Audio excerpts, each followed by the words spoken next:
여호수아는 구약의 몇 번째 있는 성경이죠? 6번째 성경입니다. 그 앞에는 뭐가 있냐면 흔히 말하는 모세오경이 있습니다. 모세오경이 끝난 이후에 여호수아가 모세의 뒤를 이어서 백성을 이끌고 가나안에 들어가는 이야기를 다루고 있습니다. 우리가 여호수아서를 바르게 이해하기 위해서는 그 앞에 있는 흐름을 이해하는 것이 중요한데, 먼저 모든 성경 이야기는 아브라함의 이야기부터 시작해야 됩니다. 아브라함과 하나님이 어느 날 약속을 하게 됩니다. 하나님과 아브라함의 언약이라고 하는데요, 그 언약의 내용이 이렇습니다. 내가 너로 큰 민족을 이루게 하겠다. 네가 살고 있는 이 땅을 네 자손에게 주겠다. 내가 너를 복의 통로로 삼으며 보호하겠다. 내가 네 후손에게도 언약을 계승하여 그들의 하나님이 되어주겠다. 언약의 징표로 모든 남자에게 할례를 행해라. 이것이 이 내용이었습니다. 창세기는 쉽게 이야기하면 이 언약이 주어진 이후에 이 언약이 어떻게 되어가는가에 대한 이야기. 창세기가 아니라 모든 구약 성경이 사실 그렇습니다. 그래서 창세기는 이 언약이 아브라함에게서 이삭에게, 이삭에게서 야곱에게, 야곱에게서 그의 12아들들에게, 그 12아들이 이스라엘이라는 나라를 이루는, 어쩌면 그 12지파의 선조가 되는 것을 보여주고 있습니다. 야곱의 가족들은 당시 가장 강대국이었던 애굽의 총리가 되어 있던 11번째 아들 요셉의 초청을 받아서 애굽으로 이주하여 살게 됩니다. 그리고 그곳에서 약 400년간 지내며 이제는 하나의 민족을 이룰 수 있을 만한 숫자로 번성하게 됩니다. 그러나 애굽의 왕조가 바뀌면서 이제 이 히브리인들, 이스라엘 사람들이 너무 숫자가 많으니까 애굽에게도 위협이 될 만한 숫자라고 판단하게 됩니다. 그래서 이들을 탄압하기 시작했습니다.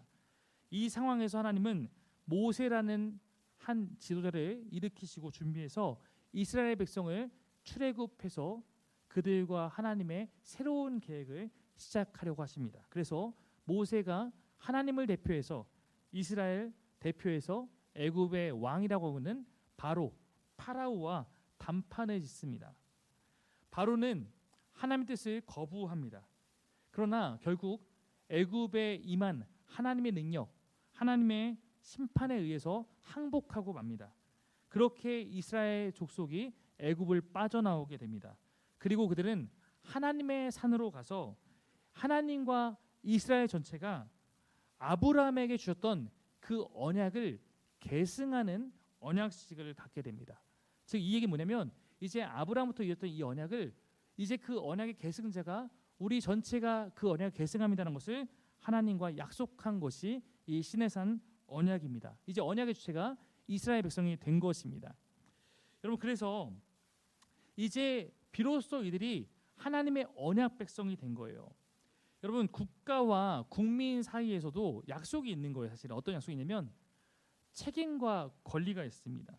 여러분, 국민으로서 우리가 국가에 대해서 해야 될 책임들이 있어요. 쉽게 말하면 우리의 국가의 질서와 국가의 법을 우리가 따르겠다, 지키겠다, 순종하겠다, 준수하겠다라는 책임이 있는 것이고, 대신 우리의 권리는 뭐냐면 국가가 우리를 보호해 주는 것, 그리고 국가의 일부분으로서 내가 함께 있는 것, 그것이 우리의 권리입니다. 하나님과 이스라엘의 이 언약도 쉽게 말해서 국가와 국민의 관계로 이해하면 이해가 쉽습니다. 이스라엘 백성은 하나님의 뜻에, 하나님의 법에 순종해야 되는 뭐가 있는 거예요? 책임이 있는 거예요. 이걸 약속하는, 우리가 하나님의 뜻을 따르겠습니다. 하나님만을 내가 주로 섬기겠습니다. 이게 주님의 뜻을 따른다는 거니까요. 그리고 대신 이들의 권리가 있습니다. 그 권리가 뭡니까? 하나님이 이들의 하나님 되어서 이들을 보호하고 이들과 동행하는 것입니다. 이게 언약 백성의 권리입니다. 이 책임과 권리를 잘 이해하셔야 돼요. 왜냐하면 뒤에서 얘기했지만 여러분도 언약 백성이기 때문에 내 책임이 뭐고 내 권리가 뭔지를 이해해야 됩니다.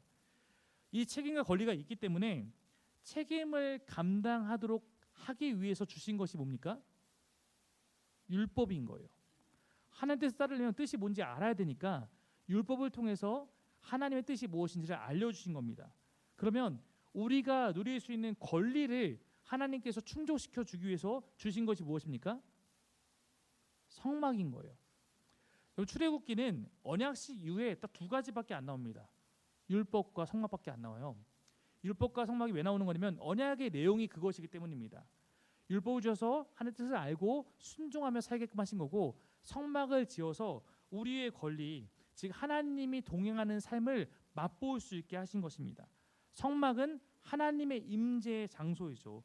우리가 눈에 보이지 하나님과 동행한다고 우리가 느끼기 어렵기 때문에, 그럼 너희가 성막을 지으면 그것이 비록 텐트에 불과하지만 내가 그 안에 거하며 너희와 함께 할게. 내가 하나님이 우리와 함께 하시는 것이 보호이고 동행이잖아요. 그것을 누릴 수 있게 하신 것입니다. 하나님은 아브라함에게 약속한 여러 가지 것 중에 이렇게 이것들 이루어 가시면서 이미 내가 너에게 많은 자손을 줄게라는 것을 이루셨고, 그리고 이제 이들을 통해서 내가 너의 자손에게 땅을 줄게. 네가 지금 서 있는 가나안 땅에 있을 때 네가 서 있는 땅을 내가 너의 자손에게 줄게라는 하는 약속을 지키고자 이제 이 백성을 인도에 가시는 거예요. 그게 출애굽기 이후의 내용들입니다. 모세가 하나님과 백성 사이에 중재자가 된 것입니다.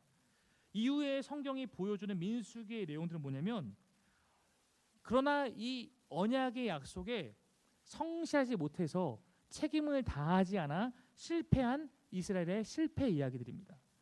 결국 출애굽 1세대는 언약을 했지만 하나님의 뜻을 따르겠다는 약속을 지키지 못하였고 결국 약속의 땅에 들어가지 못하게 된 것입니다. 사실 지금 하나님과 이들 사이에서 하나님은 이들을 보호하겠다는 약속을 지키셨어요, 안 지켰어요? 늘 지키셨어요. 그럼 지금 언약이 파괴됐을 때 책임은 누구에게 있습니까? 네, 이스라엘에게 있는 것입니다. 그러니까 언약을 파괴했으니까 야 이제 끝이야라고 해도 됩니다. 근데 하나님은 이스라엘 백성을 사랑하시기 때문에 이들이 잘못했지만 이들을 참고 기다리며 이들의 후손을 통해서라도 이 약속을 이루어가기 원하세요. 그게 구약의 하나님입니다. 결국 출애굽 2세대에게 다시 한번 가나안 땅에 들어갈 수 있고, 또 무엇보다 땅에 들어가면 더 중요한 것은 언약의 계승자로서 지위를 다시 살아갈 수 있는 기회를 주고 계신 것입니다.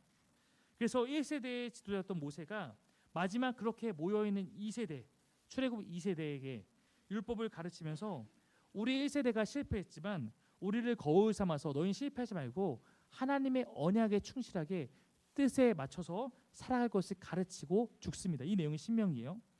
그렇게 약속의 땅 바로 앞에서 이스라엘 백성의 지도자가 모세에서 여호수아로 바뀝니다. 이것이 이제 여호수아서의 배경이 되는 것입니다. 제가 오늘 말씀을 좀 쉽게 이해하기 위해서 4가지 키워드로 다뤄봤습니다. 첫 번째는 바로 이 여호수아에 대한 것입니다. 한번 여호수아 첫 부분 말씀을 읽어보겠습니다. 시작. 주님의 종 모세가 죽은 뒤에 주님께서 모세를 보좌하던 눈의 아들 여호수아에게 말씀하셨다. 나의 종 모세가 죽었으니 이제 너는 이스라엘 자손 곧 모든 백성과 함께 일어나 요단강을 건너서 내가 그들에게 주는 땅으로 가거라. 내가 모세에게 말한 대로 너희 발바닥이 닿는 곳은 어디든지 내가 너희에게 주겠다. 네, 이제 하나님께서 모세가 아니라 여호수아와 일하겠다고 약속하신 것입니다. 혹시 여러분 여호수아의 원래 이름이 뭔지 아십니까? 원래 이름이 있었어요. 바뀐 거예요. 이 이름이 원래 이름은 호세아입니다. 그러니까 호세아, 여러분 선지자 이름도 바뀌지만 호세아는 흔한 이름이었어요. 뜻이 좋거든요. 근데 그 이름을 모세가 여호수아로 바꾼 겁니다. 호세아의 뜻은 구원이고요. 여호수아의 뜻은 여호와가 구원이시다라는 뜻입니다. 그러니까 이 여호와가 구원이시다는 이름을 갖게 된 것이 여호수아인데, 이 여호수아라는 이름을 나중에 헬라어로 바꾸면 이 이름을 뭐라고 부르는 거냐면 예수스라고 부르는 거예요. 예수예요. 그러니까 여호수아와 예수님의 이름은 같습니다. 예수님의 이름은 매우 특별한 이름이 아니라 당시에 유행하던 이름 가운데 하나였습니다. 우리가 알다시피 여호수아는 12정탐꾼 가운데 하나였습니다. 12정탐꾼 가운데 여호수아 누구죠? 갈렙, 이 두 사람만이 믿음의 고백을 하는 사람이었습니다. 여러분, 우리는 다수결의 영향을 잘 받습니다. 여러분이 세상 가운데 신앙인으로 살아가기 힘든 이유는 세상에 나가면 여러분 주변에 여러분과 다른 사람이 너무 많기 때문이에요. 이 여호수아 갈렙은 12명 가운데 10명이 우리가 가나안 땅에 들어갈 수 없다라고 입을 모아 말하고 있고, 백성들도 거기에 다 동조하고 있는 상황에서도 여호수아 갈렙은 믿음으로 자신들의 믿는 바 하나님이 함께 하시니 우리는 승리할 수 있다는 고백을 외칠 수 있었던 사람이었어요. 그것은 그만큼 그가 사람에게 흔들리지 않는 굳건한 믿음이 그의 안에 있었다는 것입니다. 여호수아가 그 믿음의 고백 딱 했을 때 그때 결론이 어떻게 되는지 아세요? 백성들이 돌로 쳐라라고 했어요. 그러니까 그 위협 속에서도 신앙을 고백할 수 있는 사람이었다는 거예요. 그 이후에 여호수아는 모세의 수종자, 즉 모세의 옆에 곁에 있는 그런 어떤 역할로서 보좌관으로서 모세의 곁에서 모세를 돕습니다. 즉 모세의 오른팔이었던 여호수아가 모세의 곁에서 지도자 훈련을 받다가 후에 모세의 뒤를 이어 이스라엘 백성을 이끌게 된 것입니다. 아마 이 여호수아가 지금 지도자가 된 나이가 모세가 처음 지도자가 되었던 것처럼 여호수아도 한 70에서 80세쯤이었을 거라고 추정합니다. 우리는 지금 70에서 80세 생각하면 굉장히 이제 연로하다고 생각할 수 있겠지만 아시다시피 성경의 그 연대로 보면 모세가 120세, 여호수아가 110세에 사망합니다. 그러면 이들이 지도자가 된 것은 이들의 인생의 한 3분의 2 지점입니다. 제가 오늘날로 유사하게 표현해 보자면 2023년에 한국 남성의 기대 수명이 몇 세인지 아십니까? 80.6세입니다. 네. 80.6세가 오늘날 남성의 기대 수명이에요. 그러니까 우리 기준으로 보자면 3분의 2는 약 53세 정도입니다. 그러니까 53세 정도의 나이에 모세도 여호수아도 지도자가 된 것으로 이해하면 아마 비슷한 우리의 지금의 그런 세대와 비슷한 어떤 개념이 될 것입니다. 근데 이 여호수아가 맡게 된 출애굽 2세대는 뭘 기준이냐면 시내산 언약 아까 맺을 때 언약했던 그때에 만 20세가 안 되는 어린이들이었거나 아니면 그 이후에 광야에서 태어난 사람들의 2세대라고 불러요. 그럼 이들은 언약의 당사자가 아닙니다. 그러니까 그래서 모세가 나중에 이들을 불러서 언약의 내용을 가르쳤던 것이고 이들에게 있어서 1세대에서도 지도했던 모세라는 인물이 가진 상징성은 실로 엄청난 거예요. 이들은 다 꼬꼬마 애기들인데 모세는 막 우리 거의 전설적인 인물이잖아요. 홍해를 가르고 항상 있던 백발을 휘날리는 그런 지도자였으니까 엄청난 것이었죠. 그런데 정작 모세가 중요한 가나안 입성을 앞두고 죽는 겁니다. 그리고 그 리더십이 여호수아에게 주어졌어요. 그러니까 이 여호수아의 마음이 여러분 어땠을까요? 아주 간단하게 예를 들면 제가 저희 교회에서 목회를 갑자기 그만두고 우리 교회 이제 20대 후반인 박예진 전사님이 사김의 교회 전체를 이끌어야 되는 상황이 되었다고 생각해 보세요. 담임이 되니까 기쁘고 신날까요? 네. 제가 한번 이따 물어봐야겠습니다. 네. 아마도 여호수아의 마음은 엄청난 두려움, 부담감이었을 거예요. 그래서 여호수아 1장에는 반복적으로 나타나는 표현이 있습니다. 한번 이 표현들 한번 읽어보겠습니다. 시작. 내가 모세와 함께 있던 것처럼 너와 함께 있을 것임이니라. 내가 너를 떠나지 아니하며 버리지 아니하리라. 강하고 담대하라. 오직 강하고 극히 담대하라. 강하고 담대하라. 두려워하지 말며 놀라지 말라. 내가 어디로 가든지 여호와가 너와 함께 하느니라. 네, 그러니까 이런 얘기가 등장하는 것은 여호수아가 얼마나 지금 강하고 담대하지 않다는 거예요. 두려움에 있다는 거예요. 그러니까 계속 말씀하시는 거예요. 이런 이야기 등장하는 것은 하나님이 지금 여호수아의 마음을 잘 아시기 때문입니다. 그래서 하나님이 여호수아에게 무한한 용기를 불어넣어주고 응원하고 계세요. 다만 우리도 하나님께 이런 응원을 받고 싶을 때가 있잖아요. 다만 여러분 성경을 좀 더 깊이 들여다보면 우리가 놓치지 말아야 될 게 있습니다. 하나님은 우리 이렇게 응원하시는 분이에요. 그리고 이렇게 하시겠다고 약속하신 분이에요. 그러나 이 모든 약속은 조건부입니다. 한번 말씀을 이 내용을 조금 더 깊이 있게 한번 찾아볼게요. 한번 읽어보겠습니다. 시작. 오직 너는 크게 용기를 내어 나의 종 모세가 너희에게 지시한 모든 율법을 다 지키고 오른쪽으로나 왼쪽으로 치우치지 않도록 하여라. 그러면 내가 어디를 가든지 성공할 것이다. 이 율법책의 말씀을 늘 읽고 밤낮으로 그것을 공부하며 이 율법책에 쓰여진 대로 모든 것을 성심껏 실천하여라. 그리하면 내가 가는 길이 순조로울 것이며 내가 성공할 것이다. 네, 지금 무슨 말씀이냐면 우리는 결과를 구할 때가 있죠. 그래서 우리는 내가 하나님 날 위로해 주시면 좋겠고 나에게 힘을 줬으면 좋겠고 이런 생각 가질 때가 있습니다. 그러나 여기도 보면 용기를 내야 되는 거고 순종해야 되는 거고 그러면 내가 너와 함께 할 거야 라고 말을 하고 있어요. 우리는 하나님께 무조건 결과를 구할 때가 사실 상당히 많습니다. 그러나 신앙의 요소는, 신앙의 법칙은 사실 그렇지 않아요. 우리는 만약에 이런 생각을 할 때가 있죠. 이런 기도할 때가 있습니다. 주님, 제게 사랑을 주세요. 주님, 제게 용기를 주세요. 주님, 제게 믿음을 주세요. 이 기도를 할 때 하나님이 응답하시거든요. 근데 하나님의 이거에 대한 응답은 뭐냐면 과정을 주시는 거예요. 뭘 주는 거라고요? 과정을 주는 거예요. 무슨 얘기냐면 그 응답으로 사랑을 발휘할 기회를 주시는 거예요. 용기를 발휘할 기회를 주시는 거예요. 믿음을 발휘할 기회를 주십니다. 그 기회 안에서 하나님이 원하시는 것을 행할 때 하나님이 그를 통해 우리에게 사랑도 용기도 믿음도 더 자라게 만드시는 분이에요. 여러분 이걸 잘 이해하지만 여러분이 하나님에서 그것을 더 맛보면서 나아갈 수 있는 것입니다. 쉽게 말해 볼게요. 제가 이렇게 기도한 겁니다. 제가 주를 닮아서 사랑하는 사람이 되기를 원합니다 라고 만약에 제가 기도했다면 그 기도의 응답이 뭐겠어요? 내가 사랑하기 위해서 애써야 하는 사람을 내 옆에 주시는 거예요.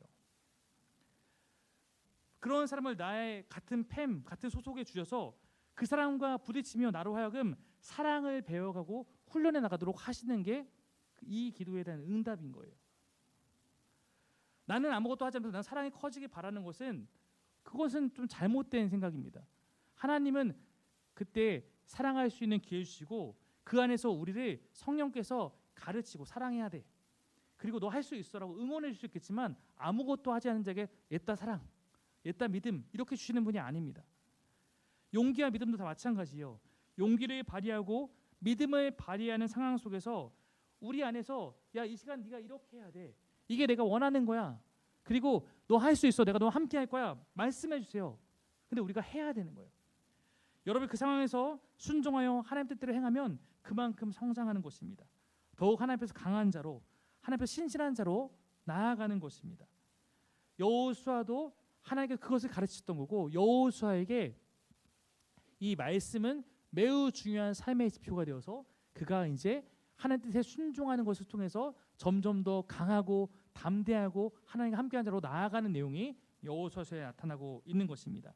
또한 이 말씀은 여호수아만 아니라 모든 백성이 주신 말씀이에요.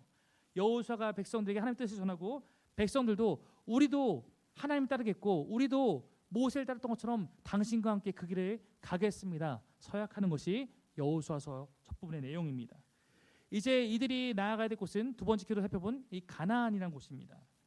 이 당시 이 가나안이라는 지역은 하나의 국가가 아니라 도시들이었어요. 무슨 얘기냐면 이 가나안이라는 지역은 쉽게 말하면 경기도 이런 개념이에요. 거기에 여러 도시들이 있는 겁니다. 도시마다 왕이 있어요. 도시 국가들이에요. 그래서 양주라는 곳은 양주의 왕이 있는 거고 의정부에는 의정부의 왕이 있는 거고 포천에 포천의 왕이 있는 거고 이렇게 있습니다. 당연히 서로 안에 갈등과 경쟁이 많았습니다. 그래서 서로가 계속 싸우면서 뺏고 빼앗기고 하는 이런 것들이 있었습니다. 근데 이제 외부에서 저기 강원도에 있는 애들이 이제 이 쳐들어오니까 가나안에 있던 이 도시국가들이 연합해서 이스라엘과 대항하는 모습이 여호수아서에 나오는 것입니다. 또한 이 땅은 농경과 무역이 발달한 곳이었습니다. 여러분 가나안 땅 하면은 수식어가 있죠. 유명한 뭡니까? 젖과 꿀이 흐르는 땅. 이 표현으로 대표되듯이 비옥했어요. 그리고 한쪽 안에는 이쪽이 다 뭐냐면 지중해 연안입니다. 고대 세계에서 바다를 끼고 있다는 건 항구가 있다는 것이고 그것은 무역이 활성화되어 있다는 것입니다. 그러니까 경제적 가치가 높았던 땅이었습니다. 또한 이 가나안에는 여러 문화가 있었기 때문에 또한 그 안에서 우상 숭배가 심했던 땅이었습니다. 당시 고대 세계에서는 이스라엘이라는 나라를 제외하고는 유일신 신앙을 갖고 있는 나라가 없었습니다. 신을 하나만 믿어? 되게 이상한 거였어요. 신은 도움이 되는 거 다 믿는 거지. 왜냐하면 그들에겐 신이 자기를 도움을 주는 존재니까 이것도 도움이 되면 믿고 이것도 믿고 이것도 믿고 이런 거였거든요. 그런데 대표적으로 그 안에서도 가장 유명했던 신은 농경과 비의 신이었던 바알과 풍요와 다산의 여신이었던 아세라였습니다. 당시 가나안에는 이런 우상 숭배가 가득했고, 아까도 경제적으로 부유했고, 정치적으로는 왕을 중심으로 한 피라미드 체제의 그런 국가 형태였습니다. 그러므로 가나안의 이 지배 계급은 풍부한 삶 그리고 안전한 권력 체계를 바탕으로 엄청난 타락을 보여주고 있었습니다. 이 가나안 땅에 대한 레위기에 있었던 하나님의 경고가 있는데요. 그 말씀 한번 읽어보겠습니다. 시작. 너는 결탄코 자녀를 몰렉에게 주어 불로 통과하게 하므로 내 하나님의 이름을 욕되게 하지 말라. 나는 여호와이니라. 너는 여자와 동침함 같이 남자와 동침하지 말라. 이는 가증한 일이니라. 너는 짐승과 교합하여 자기를 더럽히지 말며 여자는 짐승 앞에 서서 그것과 교접하지 말라. 이는 문란한 일이니라. 너희는 이 모든 일로 스스로 더럽히지 말라. 내가 너희 앞에서 쫓아내는 족속들이 이 모든 일로 말미암아 더러워졌고 그 땅도 더러워졌으므로 내가 그 악으로 말미암아 벌하고 그 땅도 스스로 그 주민을 토하여 내느니라. 네, 그 땅이라고 말하는 곳이 가나안을 말하고 있는 거거든요. 여기서 말하는 몰렉의 제사란 것은 고대 세계에 있던 어린아이들을 인신제사, 희생시켜서 했던 제사가 있었던 것이고, 또 그 아래 나오는 여러 요소들은 가나안이 심각한 성적 타락이 있었던 곳이란 것을 보여주고 있습니다. 하나님을 떠나 있는 삶의 전형이 가나안으로 표현됩니다. 즉 이스라엘 백성이 가나안 땅에 들어간다는 것은 하나님께 약속한 아브라함과 언약의 성취란 측면도 있었지만, 가나안 땅 자체가 약속의 땅인데 그 땅이 하나님의 뜻과 너무 멀어져 버린, 세상의 그런 깨어진 문화와 종교에 대한 하나님의 심판을 위해서 가나안에 이스라엘 백성이 들어가는 이유도 있었던 것입니다. 이스라엘 백성은 가나안 땅을 새롭게 해야 되는 하나님의 뜻을 수행해야 했던 것입니다. 자, 그래서 그 땅을 가야 돼요. 그런데 문제가 있었습니다. 제가 아까 가나안의 도시들이 서로 전쟁을 반복했다고 했습니다. 그러면 그것이 무엇을 의미합니까? 그들은 전쟁에 대한 경험도 많아요. 전쟁에 대한 경험을 많이 한 나라들이 전쟁을 잘합니다. 그리고 실제로 뭐 역사 이런 흔적 보면 우리나라가 임진왜란 때 일본한테 상대가 안 됐던 이거, 일본은 내전을 계속했거든요. 전쟁에 너무 익숙한 나라였어요. 근데 우리나라는 그 전까지 굉장히 오랫동안 전쟁이 별로 없던 나라였어요. 평화로운 나라였어요. 그러니까 전쟁을 많이 하던 민족은 기술력도 발달하고 무기도 발달하고 전쟁에 대한 어떤 그런 것도 훈련되어 있고 경험이 많죠. 근데 그렇지 않은 나라는 약할 뿐입니다. 그러니까 이 당시에 이 이스라엘과 가나안 족속과의 전쟁은 당연히 객관적으로 보면 누가 이기겠어요? 가나안 족속이 이기는 싸움입니다. 그들이 훨씬 더 경험이 많아요. 거기다가 이스라엘 백성들은 어떤 삶을 살다가 왔냐면 광야의 떠돌이 유목민입니다. 당시 가나안의 도시들은 이미 도시화가 돼서 전쟁을 대비한 형태의 국가들이었어요. 높은 성벽과 요새화된 방어 체제를 갖추고 있었습니다. 우리가 잘 알고 있는 여리고도 마찬가지였습니다. 또한 가나안 사람들은 이미 철기 문화로 넘어와 있었어요. 전차 등 군사 무기와 기술력에서도 이스라엘은 그들과 비할 바가 없었습니다. 이런 상황에서 하나님께서 가나안에 너희가 나를 위해서 가라라고 말씀하신 것입니다. 어쨌든 하나님의 명령을 받고 이제 첫 번째 도시인 여리고를 정복하기 위해서 정탐꾼을 보낸 내용이 2장에 나오는 것입니다. 거기 만난 것이 라합입니다. 라합에 대해서는 기생 혹은 세 번역은 창녀라고 번역하고 있습니다. 이 여리고의 기생 혹은 창녀로 살아가고 있는 이 라합을 탓할 수는 없습니다. 왜냐하면 대부분 이 당시의 여인들은 가장 사회적인 약자가 되었을 때 생존을 위해서 저러한 직업군에서 삶을 살아가게 되었기 때문입니다. 여리고의 견고한 그 피라미드 체계에 라합은 가장 밑바닥의 삶을 살고 있었던 셈입니다. 그런 그녀가 그 땅을 정복하러 온 이스라엘의 정탐꾼에게 협조하고 있는 것은 그만큼 그녀에게 있어서 여리고에 사는 것이 비참했다는 것을 시사할 수 있습니다. 그녀는 차라리 적군일지라도 현재 이 불합리한 삶을 타개할 그들을 응원하고 싶었던 것인지도 모릅니다. 그렇게 라합의 도움으로 여리고 정탐꾼 2명은 여리고를 정탐한 후에 안전하게 복귀하게 됩니다. 그리고 훗날 여리고성을 정복하게 될 때 라합의 집에 있는 사람들은 보호해 주기로 약속을 하게 되어 라합은 구원을 받게 되고, 더 나아가서 우리가 마태복음에 봤지만 예수님의 족보에 이름을 올리게 됩니다.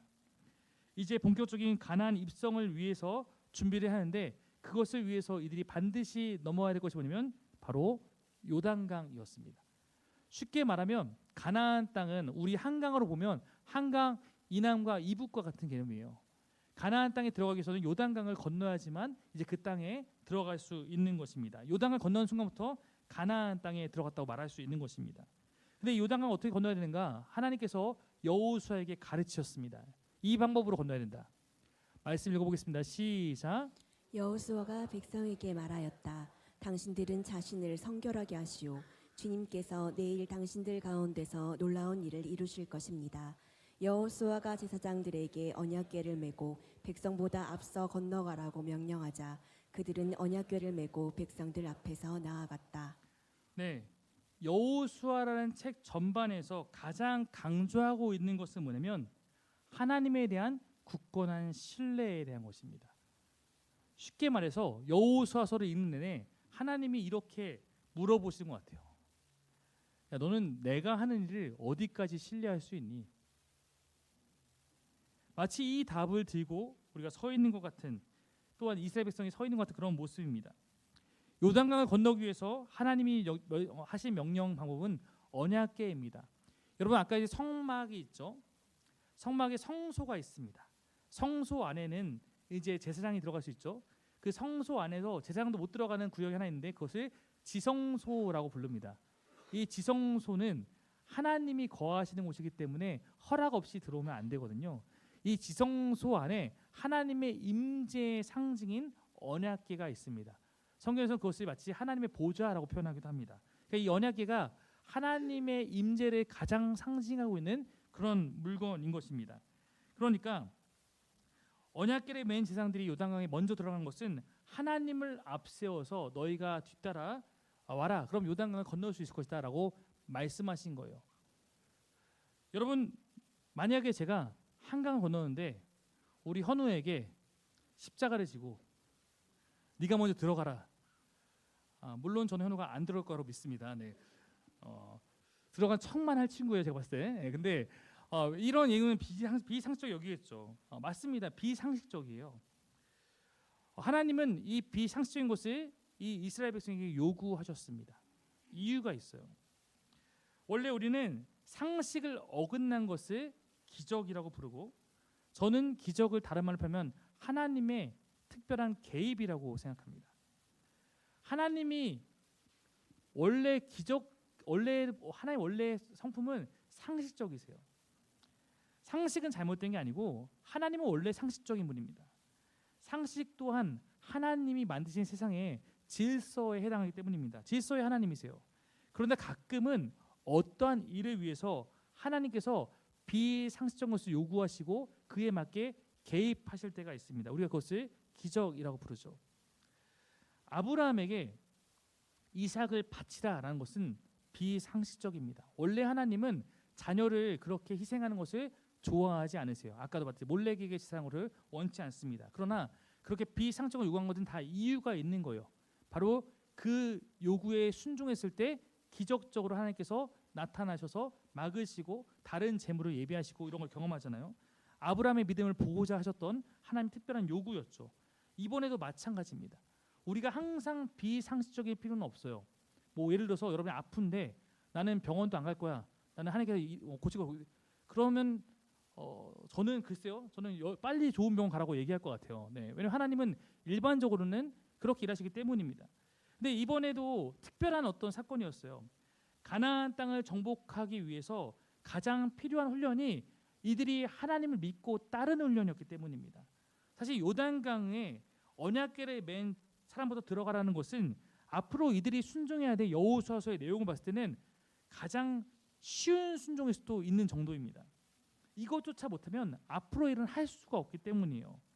그러나 저는 하나님께서 만약에 강력하게 이렇게 말씀하셨다면 언제나 그렇듯 하나님 앞에서 우리의 기준과 판단을 뛰어넘어 순종할 때 하나님은 그 순종을 하나님을 경험하는 기회로 바꿔주신 줄로 믿습니다. 마찬가지였어요. 언약궤를 앞세운 제사장들이 이제 발이 요단강에 닿는 순간 요단강 이미 발 아래에 있던 물을 흘러내려가고 위에 있던 물은 한쪽으로 쌓이게 되었다고 성경이 기록하고 있습니다. 그래서 요단강이 마르게 되었어요. 결국 요단강은 마치 홍해가 그렇듯 사람이 건너갈 수 있게 된 것입니다. 이것은 기적이죠. 그러면 저는 만약에 하나님 저도 기적을 보고 싶습니다. 누군가 만약에 이렇게 기도한다면 이에 대한 하나님의 응답은 무엇일까? 그럼 내게 믿음을 보여라가 아닐까 생각합니다. 어떤 하나님의 특별한 일하심은 하나님의 특별한 요구 앞에서 우리가 순종했을 때 그 안에서 경험하게 되는 것이기 때문입니다. 어쩌면 우리가 하나님을 알게 된 것이 우리가 하나님 예배하는 것이 상식이라고 생각하지만 성경은 이것 자체가 기적이라고 말하거든요. 근데 우리가 이렇게 기적을 경험하며 살게 된 이유가 뭡니까? 믿음 때문이에요. 눈에 보이지 않지만 그 하나님이 나를 위해 죽으셨다는 것과 그 하나님이 우리를 구원하시는 것을 믿을 때 그때 그 사람에게 하나님의 백성으로 살아가게 되는 기적이 경험될 수 있는 것입니다. 이것이 늘 하나님이 추구하는 방식입니다. 이로 말미암아 모든 백성이 하나님의 기적적인 개입 속에 요단강을 건너게 됩니다. 출애굽 1세대가 마른 홍해를 건넜다면 출애굽 2세대는 마른 요단강을 건너게 됩니다. 사실 이 성경에서 물을 건넌다는 것은 굉장히 중요한 의미를 갖는데요. 한번 우리 신약의 말씀 한번 읽어보겠습니다. 시작. 형제자매 여러분, 나는 여러분이 이 사실을 알기를 바랍니다. 우리 조상들은 모두 구름의 보호 아래 있었고 바다 가운데를 지나갔습니다. 이렇게 그들은 모두 구름과 바다 속에서 세례를 받아 모세에게 속하게 되었습니다. 네, 모세와 함께 바다를 건넌 것은 뭐밖에 없어요? 홍해밖에 없습니다. 주지하듯이 바울이 말한 이 장면은 홍해를 건넌 장면입니다. 바울은 이 홍해를 건넌 것이 세례를 받은 것이라고 말하고 있습니다. 이 시대에는 세례는 없었지만 이것이 세례와 같다. 홍해를 건너간다는 것이 우리가 지금 알고 있는 세례의 의미와 같다는 것입니다. 실로 그렇습니다. 왜냐하면 세례가 무엇입니까? 세례는 내 인생이 하나님에 의해서 건너온 거예요. 하나님 모르는 삶에서 하나님께 속한 삶으로 건너온 것을 우리가 고백하는 것입니다. 세례를 기점으로 내 삶이 바뀌었고 우리가 세례 때 물 어뢰 안에 담궜다가 침례라고 하잖아요. 우리 약식으로 머리에다 물을 뿌림으로 우리가 그 물 아래서 죽었다가 다시 태어난다는 것을 의미하는 것입니다. 우리가 세례를 받기의 전제 조건이 뭐예요? 회심입니다. 회심이 있어야 세례를 주는 거예요. 회심이 마음의 고백이라면 세례는 그것에 대한 몸의 고백을 하는 것입니다. 우리가 얼마 전에 송구영신 예배를 드릴 때 그 봤던 지상대위임령이라는 마태복음 말씀을 봐도 가서 모든 민족의 제자로 삼아 세례를 주라라는 것이 명령의 내용이었습니다. 출애굽 2세대도 모세의 설교를 통해서 이미 모압 평지에 있을 때 우리가 그 언약에 순종하겠습니다라고 했던 것이 회심의 고백이라면 요단강을 건너는 이 행함을 통해서 그들은 세례를 고백하고 있는 셈입니다. 모든 신앙의 여정이 똑같습니다. 우리가 주를 알게 되고 우리 믿음의 고백을 드리고 회심하고 세례를 받고 세례받은 언약 백성답게 살아가는 것을 성경은 요구하고 있는 거예요. 여러분 교회에서 세례를 받으면 뭘 줍니까? 뭐 주죠? 뭐 주죠? 세례패를 줍니다. 세례패를 줘요. 저희 교회도 세례패를 이쁘게 만들어서 제작해서 줍니다. 왜 주냐면 인생이 한 번 있는 시간이기 때문이에요. 여러분 생일은 매년 있지만 사실 세례의 의미가 뭔지 알면 우리는 누군가가 세례받는다는 것에 기뻐하지 않을 수가 없습니다. 세례는 그 사람의 인생에 한 번 있는 전환점이기 때문이에요. 요단강을 건넌 이 이스라엘 백성의 이 사건도 하나님께서 이것을 기념하도록 기념비를 세울 것을 말씀하십니다. 한번 읽어보겠습니다. 시작.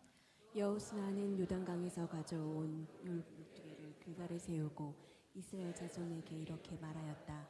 당신들 자손이 훗날 그 아버지들에게 이 돌들의 뜻이 무엇인지를 묻거든 당신들은 자손에게 이렇게 알려주십시오. 이스라엘 백성이 이 요단강을 마른 땅으로 건넜다. 우리가 홍해를 다 건널 때까지 주 우리의 하나님이 우리 앞에서 그것을 마르게 하신 것과 같이 우리가 요단강을 다 건널 때까지 주 우리의 하나님이 요단강 물을 마르게 하셨다. 그렇게 하신 것은 땅의 모든 백성이 주님의 능력이 얼마나 강하신가를 알도록 하고 우리가 영원토록 주 우리의 하나님을 경외하도록 하려는 것이다. 아멘. 여러분 오늘 집에 가서 그러니까 세례패를 잘 보이는데 다 꺼내놓으십시오. 네, 그래서 자녀가 엄마 이게 뭐야라고 묻거든. 아, 내가 내 인생에 이전에 하나님 모르고 살았지만 하나님을 내가 믿고 살기로 결단해서 세례를 받은 것을 기념하는 거야라고 말한 것처럼 내 인생을 지배했던 나의 옛사람의 영향력이 나에게서 끊어지고 내가 다시 태어난 것을 고백하고 기념하는 것이 세례입니다.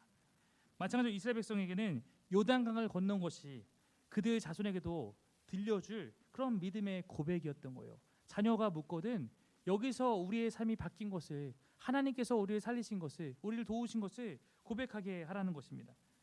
또한 우리가 가진 그 믿음을 우리는 반드시 우리만 알고 있는 것이 아니라 우리의 다음 세대에게 자녀들에게 후손에게 증거해 줘야 된다라는 것 또한 우리에게 주어져 있음을 알아야 합니다.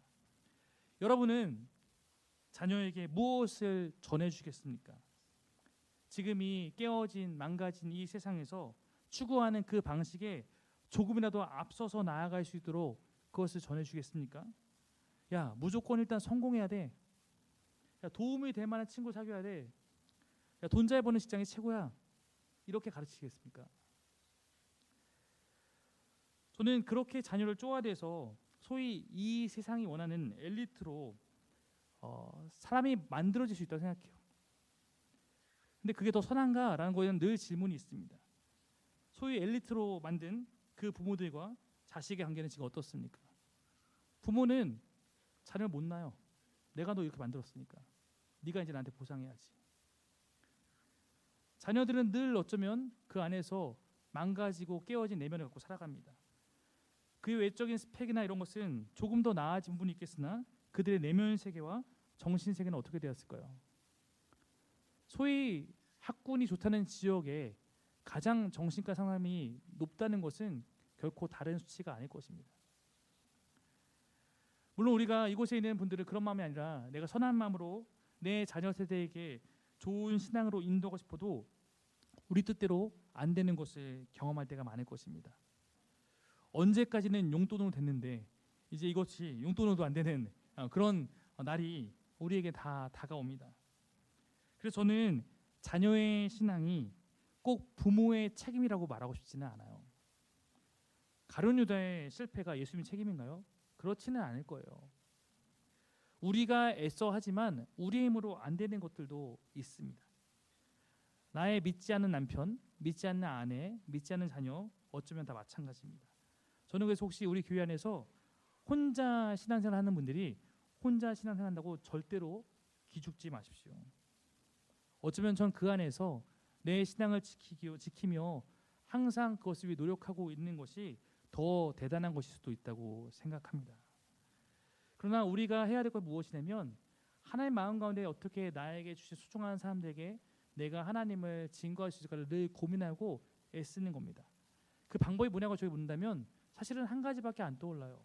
그것은 너무 단순하지만 우선 끝까지 사랑하는 겁니다.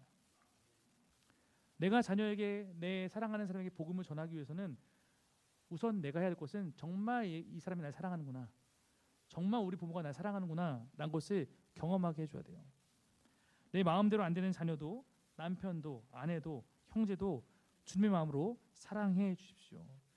사랑이 우리에게 끊어지지 않는 끈을 줄 것이고 사랑 안에서 복음으로 추천하는 것이 하나님께서 우리에게 원하시는 걸로 믿습니다. 마지막 네 번째는 길갈에 대한 것입니다. 자, 요단강을 건넜습니다. 그럼 지금 이들이 서 있는 밟고 땅은 어디예요? 가나안입니다. 하나님이 요단강을 건너는 것을 통해서 이들의 먼저 믿음을 보셨어요. 그러면서 이제 하나님이 이렇게 여기셨습니다. 아, 얘네들은 그 말 안 듣던 출애굽 1세대와 달리 이제 나의 언약을 계승해 갈 만한 애들이구나. 얘는 좀 다르네. 이게 출애굽 2세대의 하나님의 마음이었어요. 이제 얘네는 드디어 내가 아브라함과 맺었던 그 언약을 진짜로 받아서 그것을 붙들고 나의 뜻 가운데 살아갈 수 있을 만한 그런 애들이겠다. 언약의 계승자가 된 거예요. 진짜로 이제. 여러분 그럼 아까 우리 언약에 대한 처음의 내용들 기억하십니까? 언약에 대한 내용 가운데 가장 마지막에 있던 내용이 뭔지 기억하세요? 언약의 내용 5번째. 언약의 계승자는 그 징표로 할례를 행해야 된다. 네. 이제 이들이 언약의 계승자라는 것이 확실해졌습니다. 그래서 하나님은 이들의 이 순종을 받으신 다음에 이들에게 요구하십니다. 읽어보겠습니다. 시작. 그때 주님께서 여호수아에게 말씀하셨다. 너는 돌칼을 만들어 이스라엘 자손에게 다시 할례를 베풀어라. 네, 뭐 할례가 뭔지는 아시죠? 네, 할례가 뭔지는 다 아실 겁니다. 이 자리에 있는 남성분들이라면 이 말씀을 읽을 때 이 대상자가 나일 수도 있었겠다라는 마음으로 이 말씀을 읽어보면 약간 끔찍합니다. 일단 가장 무서운 글자가 뭐예요? 돌칼입니다. 네, 네. 뭐 지금처럼 마취가 가능합니까? 아니면 수술용 칼이 있습니까? 그러나 이제 이스라엘 백성은 고대부터 이 하나님 같이 할례를 행했죠. 뭐 할례는 고대부터 어떤 방식으로 해왔다고 하니까 가능하다고 칩시다. 근데 문제는 무엇이냐면 지금 이들이 있는 땅이 어디예요? 가나안이라는 겁니다. 만약에 하나님께서 할례를 행하라는 것이 요단강을 건너기 전이면 그래도 뭐냐면 상식적입니다. 요단강 건너기 전에는 이제 언약 백성이니까 할례를 행할 수 있지. 우리 생각에는 할례를 일단 행하고 그 다음에 요단 건너와서 싸워야 할 것 같습니다. 맞죠? 네, 이래야지 우리가 생각하는 상식입니다. 이게 우리의 생각 기준이에요. 근데 하나님은 또 한 번 우리의 생각과 다른 것을 요구하십니다. 왜 그럴까요? 믿음이란 것의 특성이 원래 그렇습니다. 여러분 잘 생각해 보셔야 돼요. 내가 하고 싶은 것을 하면서 믿음이라고 말하지 않아요. 내가 하고 싶은 것을 하는 것은 믿음이 아닐 수도 있어요. 그걸로 모릅니다. 그냥 내가 하고 싶어서 하는 거예요. 믿음은 내가 하기 싫은 거, 내 생각에 불가능하다고 생각하는 거, 이것을 해야 할 때 믿음이 필요하고 믿음이 드러나는 것입니다. 우리의 신앙생활이나 교회 생활이나 누군가는 자기 하고 싶은 것만을 해요. 그 사람은 믿음이 있는 사람인지 아닌지 잘 몰라요. 그러나 그 사람에게 내 생각과 맞지 않는 것, 내 생각에 옳지 않은 것, 내가 봤을 때는 하기 싫은 것, 그런 것을 해야 하는 상황 가운데서 어쩌면 우리가 어떤 사람인지 드러나는 것일 수도 있습니다. 길갈에서의 할례는 제가 보기에 이 백성을 지도해야 하는 여호수아에게나 이 명령을 여호수아 통해 듣게 되는 백성에게나 엄청난 믿음의 싸움이고 승부처였을 겁니다. 왜 그러냐면요, 이스라엘 백성에게는 잘 읽어보면 이미 반대로 자기네가 이걸로 승리한 경험이 있어요. 예전에 야곱의 그 아들들 중에 다른 민족과 싸움을 할 때 거짓 화친하면서 이 족속을 치고 싶은 거예요. 거짓 화친해서 야 너희가 우리랑 같이 살아갈 동맹을 하려면 할례를 일단 행해. 할례를 행하고 전투력이 0이 됐을 때 들어가 다 죽였거든요. 자기네가 그렇게 이겨본 경험이 있어. 이제 반대로 하나님이 자기네한테 할례를 해. 지금 가나안 땅에 들어왔는데 말씀하시는 거예요. 네, 정말 믿음의 승부처죠. 근데 우리가 또 하나 기억해야 될 것은 하나님은 우리 삶의 믿음의 승부처마다 아주 예리한 눈으로 우리를 바라보고 계세요. 그 승부처에 어떻게 하고 있냐.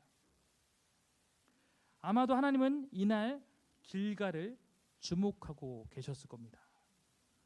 얘네가 이 요구에 따라올 수 있는가? 얘네가 정말 믿음의 세대가 맞나?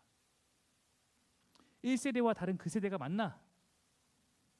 이 여호수아와 이 백성들이 어떻게 합니까? 할례를 합니다. 자, 말씀을 읽어보겠습니다. 시작. 백성들이 모두 할례를 받고 나서 다낫기까지 진 안에 머물러 있었다. 주님께서 여호수아에게 말씀하셨다. 너희가 이집트에서 받은 수치를 오늘 내가 없애버렸다. 그리하여 그곳 이름을 오늘까지 길갈이라고 한다. 네, 이 길갈이라는 지명은 후에 붙여진 걸로 보여집니다. 그래서 이 곳이 중요한 곳이기 때문에 길갈이라고 이제 이름을 붙여서 우리가 기억하게 됐습니다. 우리가 이 할례를 받았던 이 사건을 통해서 중요한 두 가지를 배워야 돼요. 성경 보면 두 가지 알 수 있는데, 첫 번째, 믿음의 그 승부처는 이미 하나님께서 승리하신 곳임을 성경을 잘 보면 알 수 있습니다. 이미 하나님은 믿음대로 하면 이기게 하셨어요. 모든 환경을 만들어 놓으셨어요. 다만 이들의 믿음을 지켜보고 계셨습니다. 이거 어떻게 나타나면 이 길갈에 대한 내용이 나와 있는 여호수아 5장의 첫 부분 1절에 보면 이미 가나안에 있는 그 적군들이 요단강을 이들이 기적적으로 건넜던 사건을 듣고 간담이 서늘해져서 용기를 잃고 싸울 마음을 잃었다고 기록하고 있어요. 우리는 이걸 통해서 할례를 행해도 안전하겠구나 우리는 알고 있어요. 다만 당사자들은 몰랐을 겁니다. 이미 적군의 위협은 하나님 막으신 거예요. 그러니까 하나님은 이 상황에서 순종했을 때 이미 이들이 안전할 것을 알고 명령하신 겁니다. 그러므로 사실 믿음의 승부처에서 우리의 적은 우리 자신일 뿐이에요. 나와 싸우는 것입니다. 믿음의 싸움은 나와 하는 거예요. 둘째, 하나님의 믿음을 요구하시는 순간 그들이 하는 이 믿음의 행위는 하나님이 가장 기뻐하시는 예배가 되는 것입니다. 하나님이 기뻐하시는 것은 하나님의 뜻에 순종하여 나아가는 예배예요. 그래서 우리가 알다시피 다른 어떤 것보다 순종이 제사보다 낫다라고 하는 것은 하나님 원하시는 것은 이 마음을 원하시는 것이 다른 퍼포먼스를 원하는 게 아니기 때문입니다. 여러분이 오늘 이 마음 가운데 예배하면 하나님 예배를 너무 기뻐하실 거예요. 여러분 이 안에 왔는데 그 마음이 없어요. 그럼 여러분 예배는 그냥 형식일 수도 있는 겁니다. 믿음이 무엇입니까? 믿음은 하나님의 말씀, 하나님의 진리, 그것을 내가 받아들이고 수용하는 것입니다. 그 얘기는 뭐냐면 그 하나님의 말씀이 내 생각과 다르더라도 내가 따라가는 것입니다. 여러분 생각해 보면 우리가 구약에 말하는 이스라엘 실패는 엄밀히 말하면 뭐냐면 다 믿음의 실패예요. 왜요? 그들 생각에 이렇게 하는 게 아닌데, 틀린데, 안 되는데 라고 판단하고 그들이 판단한 대로 행동했기 때문입니다. 여러분 제가 중요한 얘기를 드릴게요. 지금 제가 하고 있는 얘기가 그러니까 덮어놓고 믿으라고 말하고 있는 게 아니에요. 절대 우리에게 덮어놓고 믿어 말하지 않아요. 까라면 까. 하나님 그러신 분이 아닙니다. 오히려 하나님 우리에게 그런 믿음을 가르치지 않으세요. 오히려 하나님 가르치는 믿음은 뭐냐면 너희에게 행한 내 일함을 너희가 따져보고 너희 안에 일한 나에 대해서 너희가 기억하고 이제 그 하나님을 신뢰하는 믿음을 보여라. 무슨 얘기입니까? 여러분 이 교회에 와서 지금 처음 신앙생활 처음 하는 사람이 너 왜 믿음이 없어? 하는 말씀하지 않으세요. 믿음이 없는 게 당연하죠. 믿을 게 없는데. 근데 이제 그렇게 말씀도 듣고 이제 좀 변화도 하고 이제 그렇게 하나님의 일하심으로 너가 이렇게 했다면 이제 네가 이런 믿음 보여야 되지 않겠니? 이제 1세대도 믿음을 행해야 됐던 거였어요. 그리고 출애굽 2세도 요단강이라는 기적을 봤잖아요. 그러나 하나님의 일하심을 봤습니다. 그러면 이 길갈이라는 믿음의 승부처에서 그들이 믿음을 보이는 것이 하나님께서 원하셨던 것입니다. 그래서 제가 믿음의 승부처라고 하는 거예요. 항상 승부처라고 하지 않잖아요. 내 삶에 믿음을 보여야 될 중요한 순간들이 있다는 거예요. 그리고 하나님께서 길갈에서 이들이 그 믿음을 보이자 이들의 상식과 뛰어넘는 이들의 기준과 벗어난 하나님의 일하심을 수용하고 따라가자 그렇게 할례를 행하자 이 일이 이집트의 수치를 없앤 것이다라고 말씀하셨어요. 여러분 이스라엘 백성이 세례 이전 회심 이전의 삶으로 말하는 것이 이집트의 삶입니다. 그래서 1세대는 툭하면 뭐 하라고 얘기했어요? 나 이집트로 돌아갈래. 애굽으로 돌아갈래. 애굽으로 돌아가는 것은 하나님을 따르지 않는 삶을 말하고 있는 즉 하나님께 나아가는 삶의 반대 여정입니다. 우리로 따지면 내가 회심했다고 말하면서도 나 그냥 하나님 안 믿고 사는 게 낫겠다. 이럴 바에는 하나님 안 믿을래 라고 말하는 것입니다. 나의 하나님 없던 삶이 이집트의 삶이에요. 하나님이 지금껏 이스라엘과 함께 했지만 그들은 툭하면 하나님 버리고 나 그냥 하나님 없이 살래요. 나 이집트로 가겠어요. 이집트가 더 좋은 것 같아요. 찬양했어요. 우리로 말하면 우리가 믿는다라고 말하지만 우리가 여전히 믿는다고 말하면서도 믿지 않는 자의 삶을 보면서 찬양하고 동경하고 부럽다 따라가고 있고 이런 것입니다. 그런데 드디어 하나님은 오늘 이 길갈에서의 이들의 믿음의 모습을 보면서 이제 너희가 애굽의 수치를 벗어버렸다고 말하고 있어요. 그래서 무슨 얘기냐면 이런 얘기입니다. 야, 이제 너희가 정말 내 것이 되었구나. 내가 너희의 모습을 보니 너무 기쁘다. 이제 정말 너희는 내 것이 되었구나 라고 느끼셨다는 것입니다. 이들은 이 길갈에서 머물며 유월절 예배도 다시 드립니다. 유월절은 그 10번째 재앙의 마지막, 그 10번째 재앙에서 그들을 건져낸 그날을 기념하는 하나님의 구원 사건입니다. 이제 이들이 진짜 하나님의 구원에 속한 자들이 되었음을 성경은 보여주고 있는 것입니다. 그리고 이제 이들의 삶의 터전이 바뀌었음을 성경은 보여주고 있는데요. 가나안 땅의 음식을 처음 먹는 내용입니다. 한번 읽어보겠습니다. 시작. 유월절 다음 날 그들은 그 땅의 소출을 먹었다. 바로 그날에 그들은 누룩을 넣지 않은 빵과 볶은 곡식을 먹었다. 그 땅의 소출을 먹은 다음 날부터 만나가 그쳐서 이스라엘 자손은 더 이상 만나를 얻지 못하였다. 그들은 그 해 가나안 땅에서 나는 것을 먹었다. 네, 이제는 만나가 그쳤다는 것은 광야의 삶이 끝났다는 것입니다. 끝났다고 하나님 없는 게 아니라 이제는 가나안 땅에서 땅의 주인이신 하나님께서 땅을 통해 주시는 것을 통해서 이들이 먹고 살 수 있다는 거예요. 새로운 세대가 시작된 것입니다. 삶의 방식은 바뀌었다는 거예요. 그러나 중요한 것은 하나님이 이들과 동행하고 있는 것은 변함이 없다는 것입니다.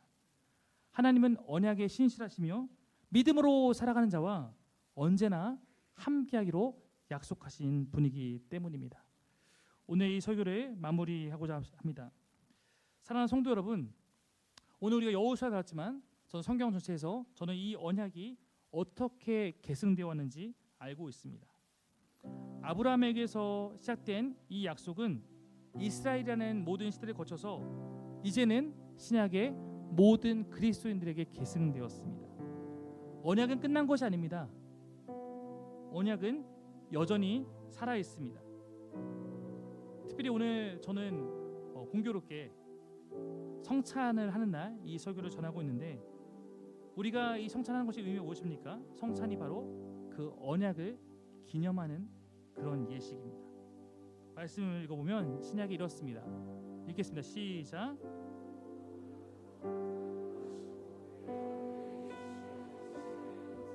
너희를 위하여 주는 내 몸이라. 너희가 이를 행하여 나를 기념하라 하시고 저녁 먹은 후에 잔도 그와 같이 하여 이르시되 이 잔은 내 피로 세우는 새 언약이니 곧 너희를 위하여 붓는 것이라.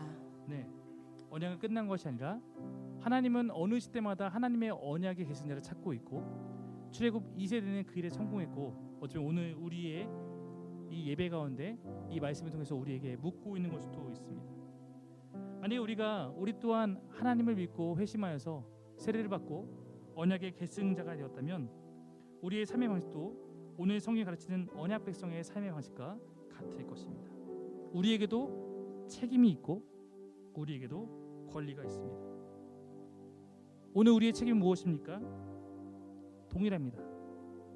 우리에게 있는 믿음의 승부처에서 하나님의 뜻에 순종하는 것입니다. 예전엔 율법에 따라 사는 것이 언약의 책임이었다면 이제는 하나님의 뜻, 말씀을 통해서 성령을 통해서 나에게 말씀하시는 하나님의 뜻에 따라 살아가는 것이 언약 백성의 삶의 책임입니다. 그리고 그렇게 살아가고자 하는 우리를 위해서 하나님께서 약속하는 것도 동일합니다. 우리의 권리는 무엇입니까? 하나님께서 우리와 함께 하시며 우리를 지키고 보호하겠다는 약속입니다. 예전에는 성막이 임하셨지만 지금은 우리 마음에 성전 삼으시고 성령께서 임하셔서 우리와 함께 하시며 우리 바른 길로 인도해 가는 것이 우리 언약 백성의 권리인 것입니다. 저는 그러므로 이렇게 고백하고 싶습니다. 결국 이 내용을 정리하면 믿음으로 사는 자 결코 망하지 않으리. 그럼 우리가 해야 할 것은 하나뿐입니다. 믿음으로 살아가는 것. 뜬구름을 잡는 믿음이 아니라 성경을 통해서 깨달은 하나님을 바르게 알고 신뢰하는 것이며 내 인생에 하나님이 행하셨던 그 일들을 돌아보며 앞으로도 나를 이끌어 가시는 하나님을 신뢰하며 나아가는 것입니다. 여러분은 지금 어떻게 살고 있습니까? 여러분은 하나님의 말씀을 바탕으로 그 하나님을 신뢰하고 내 기준이 아니라 주님이 이끄시는 그 방향대로 나아가고 계십니까? 여호수아 출애굽 2세대의 오늘 믿음의 행보가 여러분에게 있습니까? 혹시 놓쳐버린 발걸음이 있다면 이 시간 붙잡고 우리의 발걸음을 옳게 했으면 좋겠습니다. 우리 안에 있는 믿음의 승부처마다 오늘도 우리가 어떻게 하나 주목하고 계신 하나님, 오늘도 그 하나님을 바라보며 우리의 걸음을 주께로 옮기며 나아가는 우리 모든 성도 되기를 간절히 바랍니다. 기도하겠습니다.